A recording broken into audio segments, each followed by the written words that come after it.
Hi, welcome everybody. So this session is the Back to the Future, and this is the contribution of social work to get a better social care future. I'm Julie Stansfield. I'm one of the conveners of Social Care Future, and Clinton will be the chair of this session. I'm just going to take you through a few technical housekeeping. Some of you will have seen these before, but we're going to go through them just in case, just to check. So if you do know somebody that's trying to get through that can't, there's a number, and we've got somebody in the background that will help. Just a reminder that the meeting is being recorded, so that they'll be available afterwards for people as well, but just be aware that we are recording the sessions and we might be taking some snapshots as well of the session. We know it can be hard to get your voice heard on video session. If you're not able to use the put the hand up, just wave something yellow, and I'll keep my eye out then for that and bring it to the attention of Clinton, the chair. And we will be keeping to the time of the session, and it will finish at 3 o'clock. Please stay on mute if you're not speaking. So just keep yourself on mute with this one here. And if you're wanting to have a snack or have a drink or scratch your head and you want to turn your video off, turn your video off, but it's lovely to see you if you have got your video on. Whilst the panel is speaking and Clinton's speaking, you might want to go on speaker view, and then it'll highlight the actual panel that are here. So you'll be able to see directly then the chair and the panel. And then when we get into discussion, you might want to go to gallery view, and then you'll be able to see everybody or a majority of people that have attended this session. And then again, please use the chat. Any questions or comments, I'm going to be in the background checking on them and bringing them to the attention of Clinton and the panel. So please chat away, say hello now. That'd be great. And then again, if you're having any problems with your sound or you can't hear me, it's, you know, here's your preferences. Go to Zoomos and preferences and just check your headphones. I'm going to now hand over to Clinton. Hello, everyone. My name's Clinton Ferguson. I have many roles, including Think Local at Personal, chair and a member of the Social Care Futures Inquiry. I'm going to chair and facilitate what I'm sure will be a very interesting session about the role of social work in building a better future, like our social care future. With the slide, what we're trying to do is we all want to live in a place we call home, with people and the things that we love, in communities where we look out for one another, doing the things that matter to us. A group of people with lived experience of social care, including myself, are leading an inquiry about how we can make this vision a reality. The debate we have today will be fed by me into the inquiry. I'm going to start in a minute by telling you about my own experience of social work at a key point in my life. Next, we're going to invite a group of social workers to briefly share their thoughts and experience about how social work could help bring about the social care futures vision. You will notice when I introduce them that they are mostly social workers at the early stage of their careers. We have deliberately brought such a group together because we want to talk about the future of social work. They are all people drawn to social care futures vision and are personally committed to making a positive difference while acknowledging the many challenges that we face. After the panel have spoken, we'll bring some of you, our participants, into the next part of the session. We'll watch the chat as Julie mentioned earlier, for questions that you are raising. Let us know if you want to have your say. And finally, we'll do some reflecting together about the discussions and what we all might do to support and contribute from social work that will need to build the future we want. Right, as I said, I'm going to start with my own experience of social work, and I'll just to give a bit of context behind it. The NHS saved my life in 1995. I experienced an appalling, unprovoked attack, repeatedly being stabbed 26 times, resulting in my life-changing injuries. But that is a story for another day. But the wonderful people at the hospital saved my life. And since then, I have constantly relied on our beloved NHS to enable me to be as healthy as possible. But for me, the transformational change moment was a knock on my front door. And that came from social care in 1997. That changed my life so I could start living again. And this is particularly remarkable when you considered I refused to let my social worker inside my front door for several months. But my social worker supported me to live my beautiful, ordinary life, a good life. And when I talk about a better future of health and social care, my social worker, her name was Karen. How did Karen do it?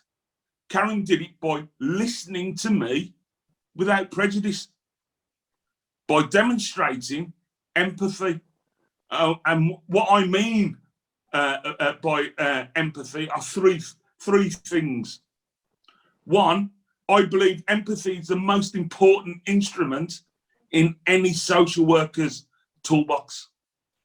And empathy is being concerned about your fellow human being, not just their output. The second was persistence and resourcefulness. And then the third element is the true test of a social worker is when you ask someone how they are doing, do you actually care? By investing in time in getting to know the person who you are working with. And above else, Karen, my social worker, saw me as a human being who, despite my devastating experience, had potential to live a good and meaningful life. And Karen walked side by side with me to help me get there, connecting to things that mattered to me. I personally want everyone to experience that. And there are glimpses of hope. We need to stop making assumptions and passing people around like parcels for someone else to deal with and somewhere else in the system, and start working with us until we're sure and can enable our plan for a good life.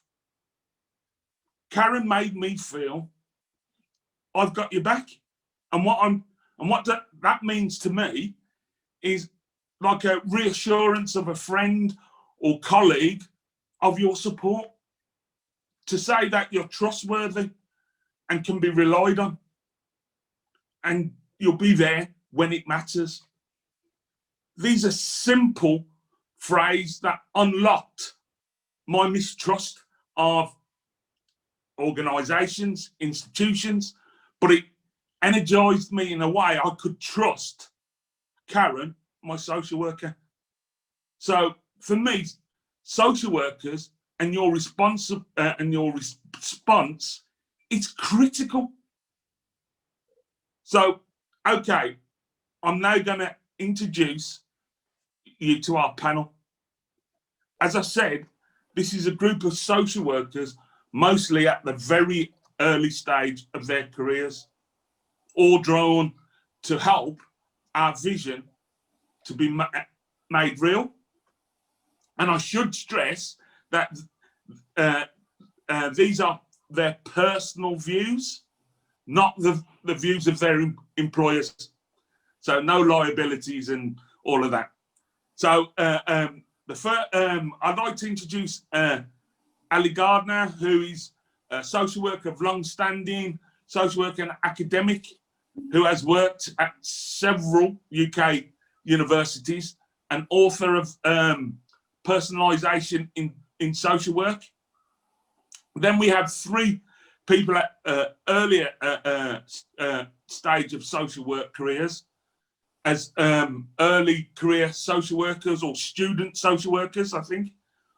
All have shown commitment to the social care futures. They are Kaylee Rose Evans, Dave Rossiter, Emma Grady, and not forgetting, we also have our joint chief social workers for adults, Mark Harvey and Fran Ledra from the Department of Health and Social Care. So I'd just like to say thank you to you all, and bear with me. This chairing role, I'm still getting used to it. I'd like to go to ask them to introduce themselves, give them just a few minutes to offer their first thoughts and take our discussion forward. So Ali, could I hand it over to you? Thank you. Thanks, Clinton. Hi, everybody. I know I really shouldn't do this because it's a bit like being on TV, and I've just seen a really old friend there, Virginia, and I just have to say hello. I can see her waving. Hello there. So, yeah, my name's Ali Gardner. I'm a registered social worker, and I've spent a number of years working as a social worker with adults with learning disability, and then spent over 15 years working in universities as a social work lecturer and teaching on social pedagogy. At the same time, I've also worked as a director of a board of trustees of an advocacy project as well. So that's given me a really good insight into social work at a number of levels. And I've recently, as in last year, become an independent trainer and educator, and I set up my own organisation, and I've called it Head, Heart, Hands in Practice. And I think it is important, this, because it very much connects to my belief in where social work needs to be as a profession moving forward.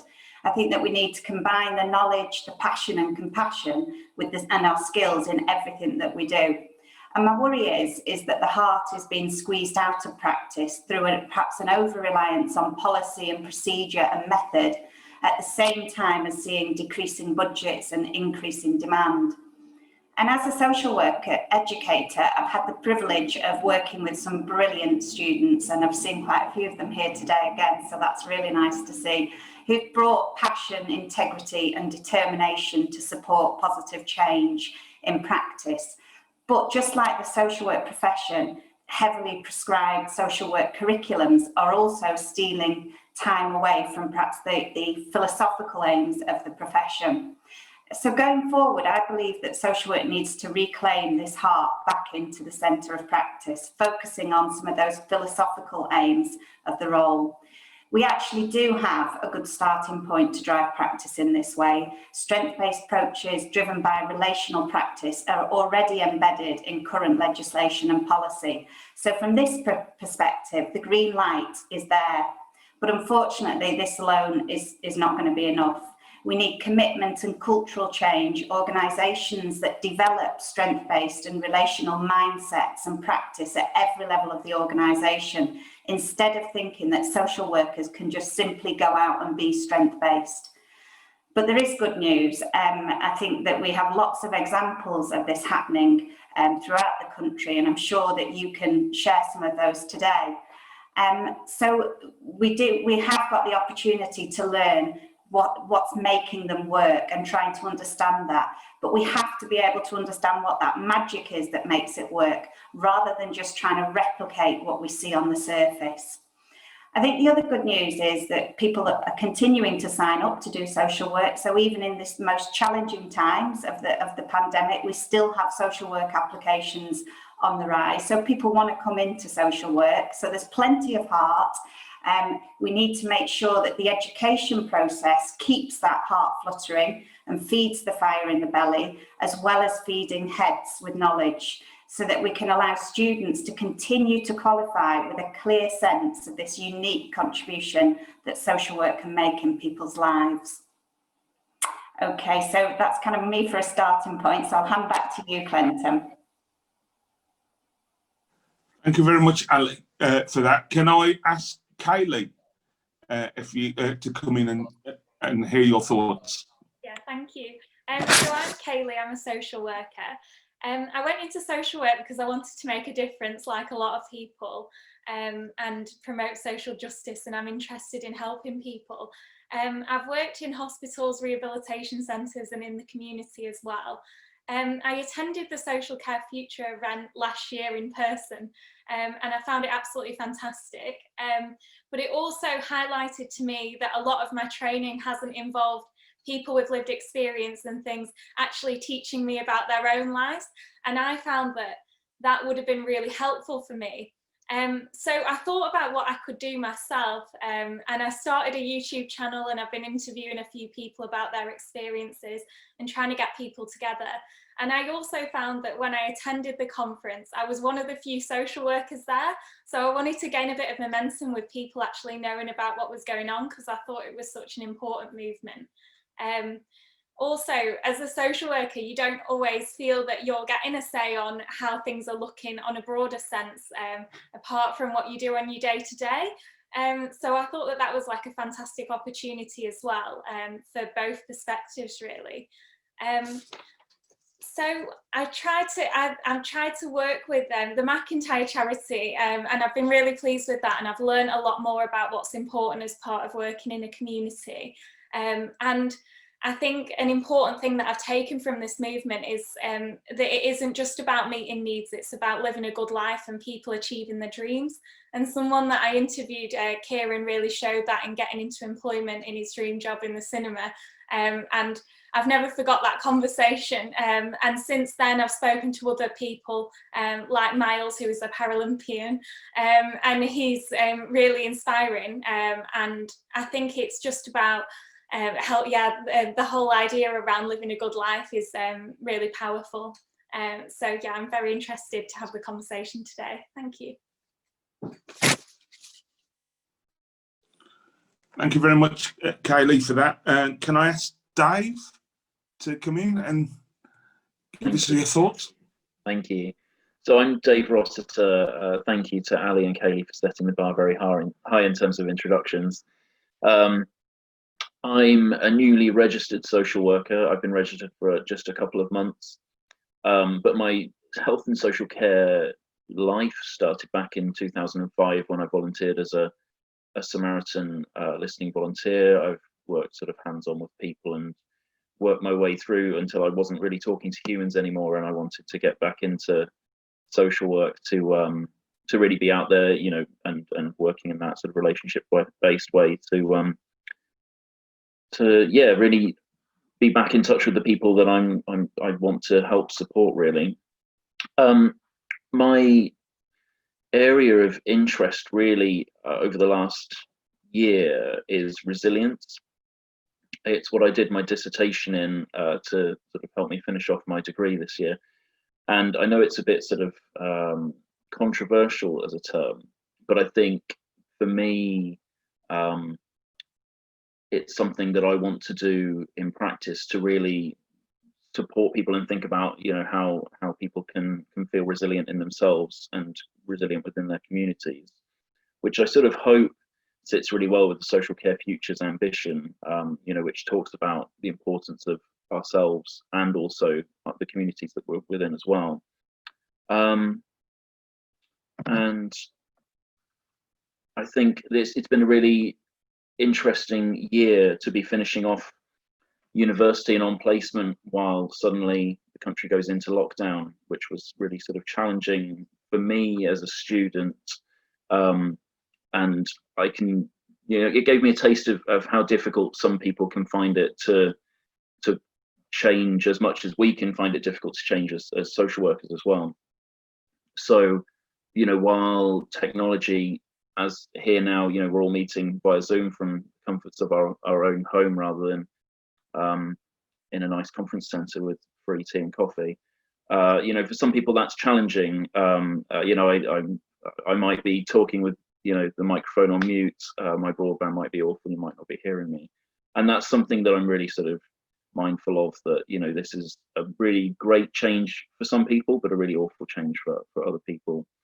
I think also with the Black Lives Matters movement, it shows that we can't be complacent, and we need to be constantly reflecting on what makes people people, and how we as social workers should be working with people, and not just what the first thing we see when we start working with someone. So that's what's really important to me in practice, and I think I'm trying to do that within the systems that we're in, really.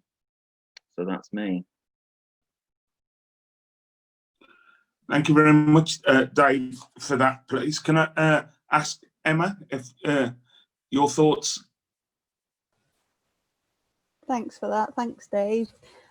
Yes, hi everybody. My name is Emma Grady, and I am a third year MNSW student from Edge Hill University. So I'm on a 4-year programme which combines mental health nursing and social work as an integrated master's.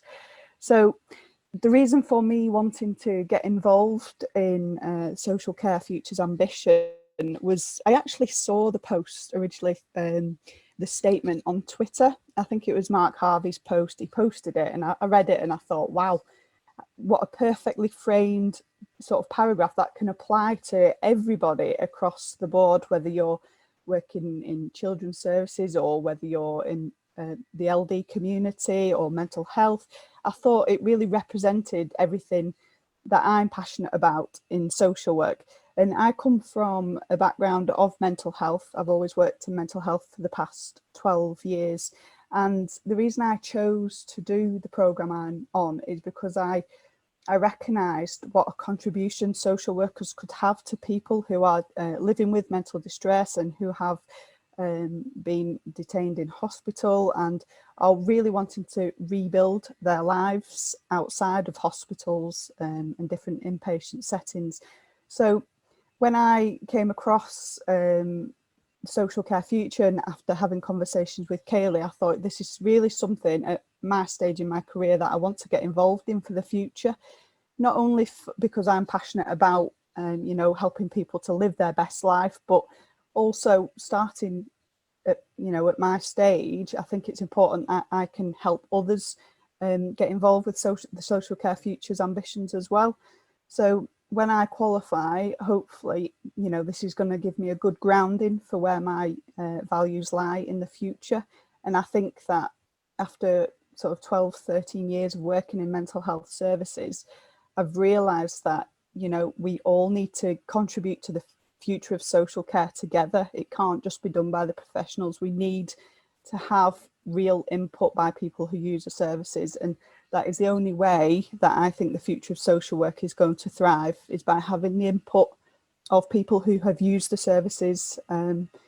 So that's my reason for being here today, and yeah, so that's me. Thank you for that, Emma. Can I ask Mark to come in with your thoughts so far? Hi, Clinton. Thank you ever so much, and thank you for those that have gone before. Some really insightful comments there. I suppose I just wanted to add really that for me, so for those that don't know me, my background in social work started along mid-90s, somewhere around there, quite a while back. And I've always worked within the world of mental health, like Emma, or adults with learning disabilities. That's been the area that I've enjoyed working most, and spent my time alongside people over the past 2 or 3 decades. And one of the things that social work has is an incredibly rich history of working alongside people for good futures. And the really important thing about social work is that it shouldn't be, and it should never be there to instruct and direct. It has to be there to sit alongside. And we get given lots of powers and authority, and there are times where we do make decisions, but those decisions have to be made in light of what people need and want, and alongside people. It's really important we do that. One of the things about that social work futures vision that always reminded me, and I don't often break out into poetry, but I am going to read a little poem, is it always reminds me of a little poem about a young man with a learning disability who is coming into adulthood, and what adulthood he wants, and the message he gives his social worker. We were going to share a video, because I've got a great video of two young men with learning disability doing this poem for us, but unfortunately the tech mining didn't work. So I'm going to wrap it all up in this poem, because I think this person says it much better than I can. And it's called Manifesto to My Social Worker and Everyone. It says, I don't want you to see me, because if you see me, I'm not part of your community. I don't want to be a shadow in a residential home, because I want to be another face in the street. I don't want many things, but I want to be able to have everything.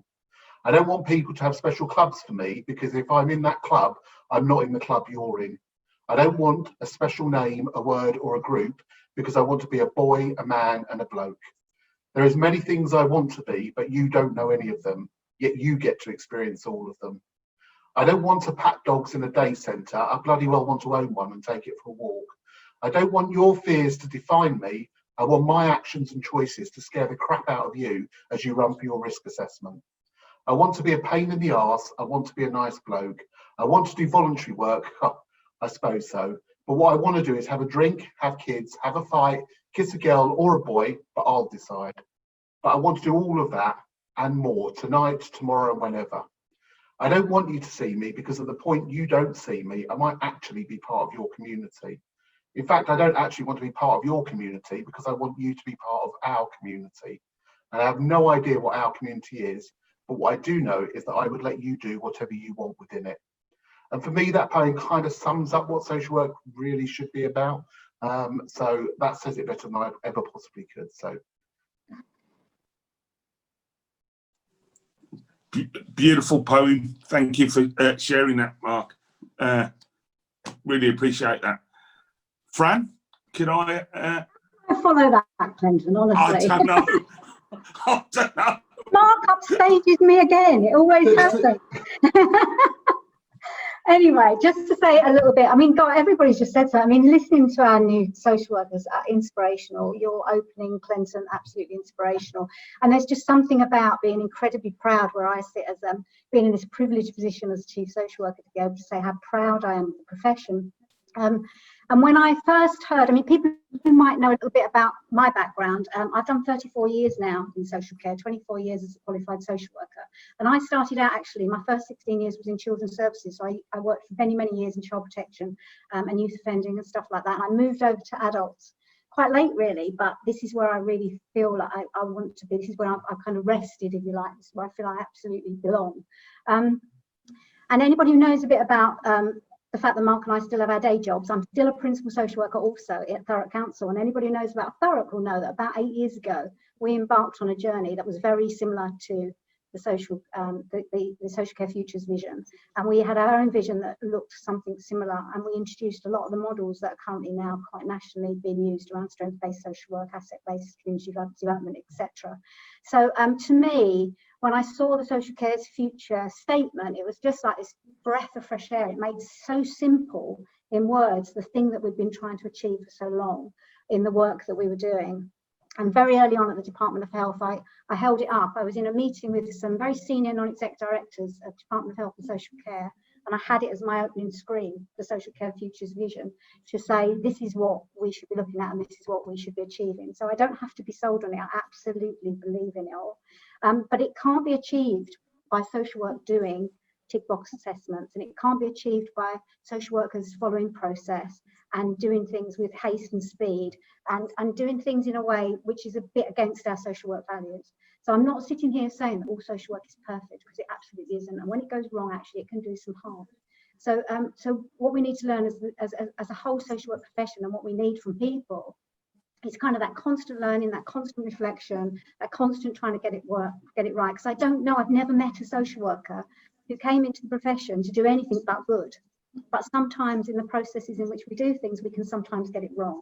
So in our privileged position again as chief social workers, we have spoken to so many people in this last few months during this dreadful pandemic that have had, you know, real sort of people with lived experience who have told us some of their stories. And it doesn't look pretty out there all of the time. And I think we have to acknowledge that and say that.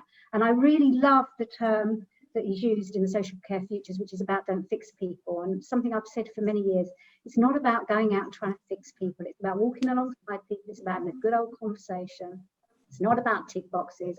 And it's certainly not about trying to get somebody to fit into our way of thinking so we can deliver a service. And the final thing I would just say is that we still can be drift towards a medical model, which is absolutely not what we're about. We're about a social model. We're about people's lives, about people having a good life and what it looks like for them. And sometimes that means doing something that's quite different and quite out of the norm. And we have to sometimes challenge internally in our own kind of organisations that we want to do things differently. And then your finally, just Clinton, your bit about empathy, your persistence, and your walking alongside as being the three perfect things for social work, I think are absolutely spot on. And I just really welcome that kind of vision, really, because I think that's exactly what we're trying to achieve. I would just add to that also that we have to be champions of anti-oppressive practice too. And that's another really important bit to the work we do. So I'm just going to leave it there anyway. But anyway, it's great to be here. Thank you very much. I'd like to thank all of you for just sharing, you know, your thoughts and your introductions. I'd like to bring in the participants from Social Care Future members who have been watching the chat, and we'll suggest some names of people who want to speak, and you then can Julie invite them in, and or, you know, is there any questions? So there's a few comments. So, you know, very early on, some social workers saying, you know, actually wanting a better future isn't just for the young social workers, the older social workers want it as well. So they're a bit of an age thing, saying, yeah, that's absolutely right. There's some of us that are old that still want a bigger and brighter future. Donna was saying on your story, Clinton, that we need more Karens. So you describing Karen, your social worker. Donna was saying we need more people like her. Mark, lots of comments about that poem and whether or not it could be shared. So if you're happy to share that with us, we'll get that out to different people as well. I'll tweet it right now. Brilliant. So I'm trying to look now, see if anybody's got their hands up to come in and speak. Nobody has yet. Is anybody waving anything? Virginia? Put your hands up. There you are. Can you hear me? I didn't expect to actually speak, but I feel quite moved by some of the things that I've actually heard today, and quite inspired, really, and hopeful. But I cannot tell you in recent years how my heart has been broken so many times by social workers on the ground, grassroots, who have lost sight of who they actually are and what they actually are and the privileged position that they're actually in.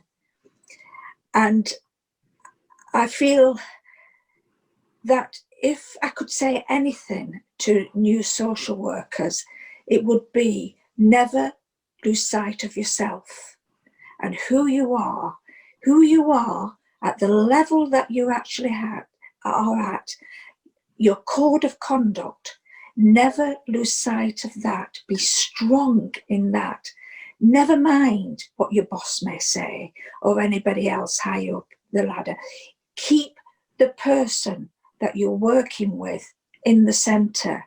Never lose sight of them. And you will be a good social worker. You'll have to be tough, because the times that we're living in is not good for social workers at the moment, the way the pressure and everything is on. We desperately need good social workers. I know you get the good teaching and the good training. I'm aware of all of that. But then sometimes, you know, with the pressures that you're under, it can get lost. It really can. And I would say to you, stand strong in yourself and firm in yourself. You've got the training, you've got the knowledge, you've gone into it for the right reasons, and you will be a good social worker. Thank you for sharing that and those thoughts. Julie, is there any other questions? Because I've got a question to go on. Sorry, Maria's got a hand up as well. Oh, I just wanted to say, is it Mark Harvey? I don't have access to Twitter to get the poem. So is there another way somebody perhaps can get it to me? I'm sure we'll work something out with Social Care Futures. We'll get it out there. Thank you.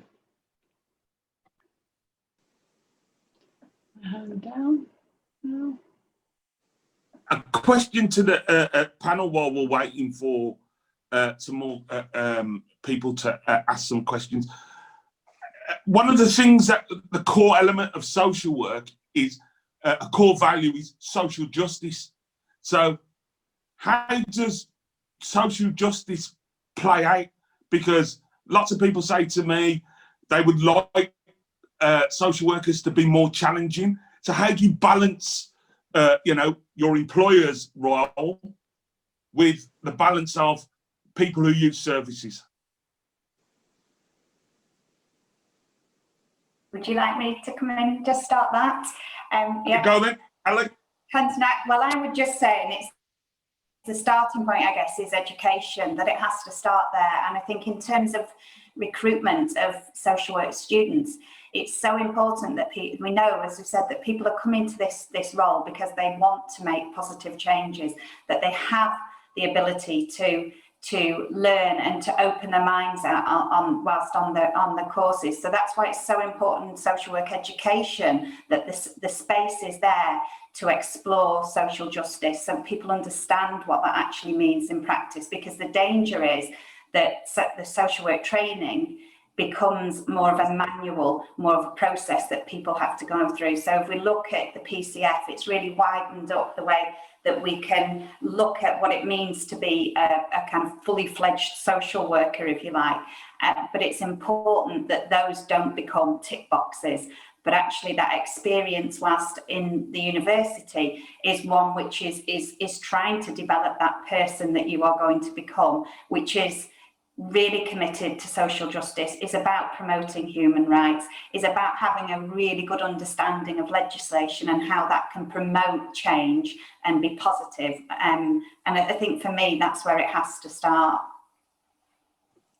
Thank you, Alec. Mark, your thoughts? Yeah, well, there's a lot of hard acts to follow with statements today, isn't there? So I think Ali's pretty much got the core bones there. I think, I suppose what I would add to that is that most employers, my gut instinct is, do want to do this as well, and that's why they employ social workers, because they know that what social workers bring is everything Ali's just said, a knowledge of legal literacy, an understanding of human rights, and more importantly, a core understanding of aspiration. And you can't be a social worker and work with people if you don't have aspiration, or at least have the ability to acknowledge other people's aspiration in a relational way. All of that is driven by social justice, understanding how inequality impacts on people's lives on a day-to-day basis, and being there to do something about it. Now, that isn't always just going on demonstrations and challenging, but social workers have quite a good habit of doing that sort of stuff as well. But also it's about shaping and designing and empowering people to a certain extent, because we can't always be the voice to say this is the right thing or the wrong thing for Fran. It's how do we enable Fran to own that and take responsibility for that at the same time. So it's such a diverse professional role that you have to understand and build those things in, and you have to constantly challenge your own thinking. And I think a number of people have talked about our understanding around how people are oppressed on a day-to-day basis, and actually how social care oppresses people. You know, providing lots and lots of care does not necessarily give someone a great life. It just means there might be a lot of people doing things to them. It's that care is, how does that care enable you to be a citizen? And that's the really important thing around social justice. It's around that understanding of oppression and equality and making sure we apply it to our practice. Thank you for that, Mark. Julie, is there any more questions? There is quite a few coming through now. So we've got Peter here and Heather who have got the hands up but can't quite get the hands up, and Kevin with the hand up as well. So do you want to start with Peter first? Okay, over to you, Peter. What ideas have the panel got to strengthen the impact and influence of social work on the organisation so that we get more brilliant social work and less assessment and bureaucracy? Fran, do you want to? Was Yeah. your hand up? Okay. I'm happy to just make a start on that one, Peter, because Okay. I think one of the things we have done is that introduction of the principal social work role at a much senior level, working alongside directors to advise, absolutely should be putting now social work right at the core, right at the top of the organisation which they work, and we've got principal social workers working across health trusts as well, so they're sitting around that kind of key top table. And earlier on I was talking, wasn't I, about medical model and the social model, and those kind of conversations happen at a high level with our partners in health, planning services across the whole of our areas. We have to have social work up there right at the very top on that table, really stating its voice and really advocating the rights of people in those meetings. So I've seen it change over the last, I hope you have too, Peter. I have actually seen it change over the last sort of 34 years that I've been in it. And social worker definitely, I think at the moment, has got a real opportunity to be a really very, very powerful voice in that leadership role within those organisations. Thank you for that. Can I ask Kaylee and then Dave your thoughts? Yeah, I was just going to say something that I've recognised from the frontline practices. Learning circles and having critical discussions with other people really helps you to think about how you want to move forward with less of the bureaucracy and really like holding on to your values. And I think that sometimes that's taken away as you progress through social work. I think there's a big emphasis in the ASYE year. But then as you go on, there's not always as much of that. And I know that I've carried on to study at a master's level and I've had chance to have those discussions, and it's really helped me to hold on to who I am as a social worker. And I think that people coming into the profession need strong role models to say, you know, I've carried on and I've held on to what's important and I listen to people. Because on my first day, I had a social worker that was really, really experienced, and she said to me that even though she's worked in social work for 30 years, she's never lost sight of what's important. And that was a really, it was really important that I heard that, because in the past, I'd heard comments like, oh, you'll lose your enthusiasm for people, you'll lose that when you get into the realities of practice. So hearing someone that was so experienced saying that to me really helped. So I think that's important. Thank you, Kaylee. Dave? Yeah, Kaylee's sort of started on the answer that I was going to give, actually. And I think that she's right, that when you start, there are sometimes more opportunities to sort of share experiences and things. But something else that I never thought I'd hear myself saying is that I feel like research is really important in this as well. That, you know, I'm really keen for research to come into our practice to show, you know, how effective we can be and how we can work best as professionals with people, and that, you know, through that research you can sort of hopefully encourage other authorities elsewhere to do the same. Because I think having a culture within one organization is a bit of a challenge, but not insurmountable. But to try and have practice consistent, so wherever you are in the country or perhaps even the world, that, you know, you can have people, you know, working in very similar ways, you know, and with that sort of a level of science behind, you know, I wouldn't want to go over the top and say that research has to be, you know, vast empirical longitudinal studies, just, you know, some way of showing what works where and how we can improve it and how we can do that elsewhere as well. Thank you very much. Emma, would you like to have a thoughts on this? Yeah, I think really what similar to what Kaylee said, it's about having a role model there who also sort of like reassures why you went into the profession. So on her first day, obviously having somebody, even though they're so experienced, just sort of revalidate, you know, the reason why you come into social work and the values. I think that is really important. And I think throughout my time at university, having strong sort of leaders in the university setting, and also even by networking, I think is really important to have that vision and to hold on to that as you sort of progress through university into becoming a newly qualified social worker. So yeah, that's all I can say on that, really. Thank you very much. Julie, is there any more questions? Kevin and then Heather, and we've probably got about 15 minutes left. So if we do Kevin, then Heather, then you can go to your final panel comments. So Okay. Kevin. Yeah, thanks very much. Thanks very much to the panel. It's been very, very informative. And thank you to Peter, who basically the answers you gave were actually to the questions I had.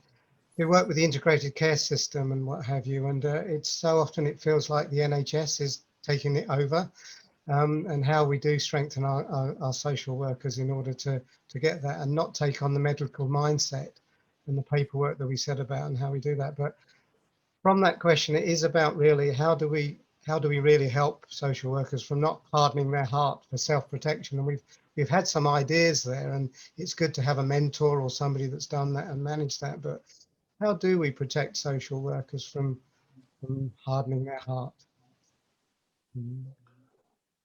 Thank you for that, Kevin. Who would like to go first on that question? Mark, are you going? I'll give it. I'll give it a go. Is it, unless anyone else wants to jump in? I mean, that's such a key question, but it's a really tough one as well, isn't it? Because so for me as a social worker, I think in the profession, good quality supervision, relational understanding and systemic thinking is the answer. Now, there's a lot of social worky words there, so I apologise for that. But sitting down and reflecting on the decisions you've made with someone is the opportunity to understand whether the point you put there, whether hardening is creeping in or not, being able to reflect on that. And I think everyone's kind of acknowledged we don't always get it right, but what we absolutely have to do is understand when we don't get it right, and do better. And I think that's really key for professionals, to be able to do that reflection, really understand, am I hardening or am I changing with the times? There's all those kind of questions. And I think someone mentioned there about compassion fatigue. And I struggle sometimes with the word compassion, if I'm honest, because I think it gets hijacked a lot. And people talk about people not being compassionate. But I remember seeing a tweet 2 or 3 years ago about a doctor in an A&E department who had given his shoes to an older person who'd been admitted because he didn't have any shoes to wear to be able to be discharged. And the narrative was what a compassionate position for that doctor to be. Now, I'm sure that doctor did it for the very, very right reasons. But for me, the compassion there is, how the hell did we end up in a situation where someone doesn't have any shoes, that they can't be discharged from hospital, and the driver was to give him someone else's shoes so we can discharge him? The compassion is a different question there. And I think that's what social workers bring. But they do need to keep asking themselves those questions on a day-to-day basis. Thank you. Julie, I think it might be the right time to try and get the reflection of the conversation that we've been doing and the questions that people are asked. I would like to ask the panelists some what are your thoughts and reflections about the discussion. If I start off with you, Emma, what's your thoughts? Thanks, Clinton. Well, my reflections from this session are really just bringing in those key words, social justice, walking alongside people for the future. And I don't think you can ever start early enough in your social work career to have that vision and hold on to that vision going forward. And I think just from attending this hours-long session, it's reignited the reason for me why I wanted to go into social work. Obviously, I'm doing nursing as well, but I talk a lot about social work in my career because that kind of takes over. But I think it's just having the vision and just keeping that with you, as one of the other panelists said before. And I think walking alongside people is going to be my main takeaway today. It's not about doing things to people, and even though I've got the sort of medical model side to my career as well, it is about walking alongside people to help them live the best lives, whichever way you're doing it. So thanks for everybody's words today. It's been really thrilling to be here today. Thank you. Thank you very much. Can I ask Dave? I invite Dave to your thoughts. Thank you.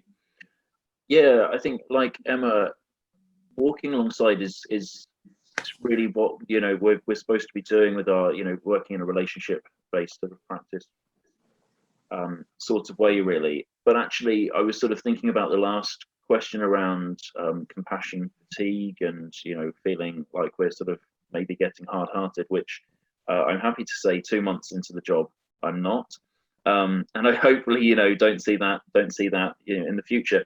And I think that comes from us all walking alongside each other. That's about being alongside each other in supervision, being alongside each other in the office, and being able to have conversations, as much as being alongside the people who we are employed to support, really. And I think just that being alongside each other in a very general sense, I think has a great capacity to be able to help us to be the best people that we can be.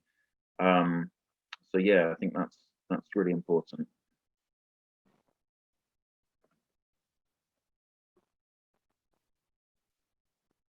We just lost Fenton. I think we've lost Fenton. So yeah. So can I come to Ali next? Yeah, thanks, Julie. So I think for me the reflections are it really is the relational, it has to be at the centre of the work, and one of the quotes that I kind of come back to a number of times is the relationship is the intervention. It's the most critical resource that any of us have in this role, and that just as Dave's saying, that isn't just in social work practice itself, but within teams, within organisations, and that is the focus, has to be there. I think the other thing would be to say that no one said that social work was easy, but everybody who came into it, nobody came into it thinking, oh, this will be a fantastic opportunity to fill in some forms and get really good at preparing some budgets that can go to a resource panel. So it's about remembering why you've actually come into that post. So finding that wriggle space in there, because it isn't easy and there's not a lot there, and it's about pushing all the time rather than and that goes, in terms of the pressure that is coming down from all directions is incredibly hard, but it is about that, where is that choice in there, and where are your no compromise points. And I suppose for me, I've interviewed so many social work students over the years and social workers when I was working in social work as well. And I think one question that I always have in my head is, would I want them knocking on my door in a few years' time? Would I want them knocking on the door of one of my family members? So I think it's about saying to yourself, every day, it is about, am I being the person that will be that is going to knock on my door in the future, or my family's? And that's a really easy thing, that every day that we've got that at the front of our mind. Brilliant. Thanks, Ali. A couple of minutes each now from Kaylee, and then Mark, and then Fran have the last word. So Kaylee. Okay, thanks. I was just going to say, overall, I think it's been a really good session. My friend's just messaged me, who isn't in social work, saying he found it fascinating, but he does speak out a lot about issues around disability. What I was just going to say is around compassion fatigue. I think, although I am quite new, I've been in 4.5 years now, I'm consistently working on myself to try and remain clear on what it is that I came in to do. And I'm sort of trying to protect the people around me as well. I'm quite passionate about that. And I think it's just finding ways to remain resilient. Obviously, you don't agree with everything that's being done, but stuff like this is really good because it gives you a chance to talk about things. And I think this won't be the only conversation I'll have. I want to talk to people more about things and carry it on, really. So that's great. Thank you. Brilliant. Thanks, Kaylee. Welcome back, Clinton. We've just got a couple of minutes left from Mark and then Fran. Mark. Thank you. So I suppose for me, well, I mean, I really do love coming to these sessions because actually they do allow us a forum, not just to big up social work, but also to challenge some of our thinking and hear the reality of what we do, which is really, really important. I suppose for me, the thing I would just pick up on is that this journey has started, and I think it did start, you know, a while back actually. And Fran talked about what Thurrock have done. I think the bit that's really important in this journey is now that we converge it into a single movement, because I do worry there's so many voices out there, and actually you can take very good simple ideas about equality and community and being kind of equal in what we do, and there are arenas where that message gets taken and commodified, and I think we do need to resist that as well, because you can't package this stuff, you have to live it. And so I think the journey is going, but I think we need to work much closer together in enabling that journey to have a reality for people. And thank you for having us. It's been great. Thank you, Mark. Fran? Well, just for the final kind of sort of closing bit, really, just to kind of, as we started, I just wanted to kind of just reaffirm that we should be trying to fix people. I think that's really important. I think coming back to your three things, Clinton, empathy, persistence, walking alongside people is the absolute right way we go. And I also just want to stress that anti-oppressive practice and that anti-oppressive voice that we can bring to what we do, and just to say that, I mean, it's been an absolute pleasure to be here, and just to say that the vision, the Social Care Futures vision, is still very much firmly embedded in everything Mark and I are doing at the Department of Health and Social Care level. So you've got a voice in there too, because we absolutely passionately believe in it, and that's the right direction that we go in. And just thank you very much, and thank you to the other panel members who've said some pretty amazing stuff too. And I would like to say thank you to all of you for sharing. And I just want to leave with one thing, what I'm taking from the discussion that we had. Everyone's talked about values. And for me, if values are the way we're going, we have to look at the language we use in social care. And I'll talk about the process language we use in social care, like reallocation, review, socialization.